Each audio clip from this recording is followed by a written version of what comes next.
আসসালামু আলাইকুম ব্যারিস্টার হাসান। ওয়ালাইকুম আসসালাম। রেফিউজি ফ্যামিলি রিউনিয়ন ভিসা অ্যাপ্লিকেশনের জেনারেল রিকোয়ারমেন্টগুলো কি কি?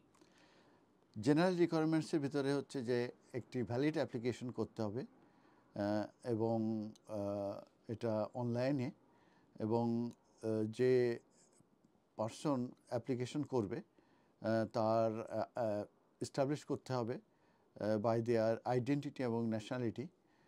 তারপরে তাদের পাসপোর্ট, ট্রাভেল ডকুমেন্টস কিংবা বার্থ সার্টিফিকেট কিংবা নর্মাল আইডেন্টি কার্ড, এগুলো প্রয়োজন রয়েছে।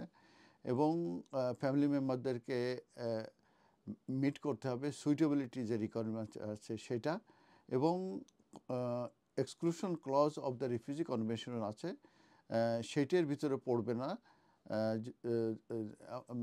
তারা। আর যে জেনারেল গ্রাউন্ডস যেটা আছে, grounds for refusal on suitability ground, সেটার ভিতরে তারা পড়তে পারবে না, যেমন ইমিগ্রেশন অ্যান্ড ক্রিমিনাল হিস্টোরি, এবং এগুলো লিড করবে তাদের অ্যাপ্লিকেশন রিফিউজ হতে।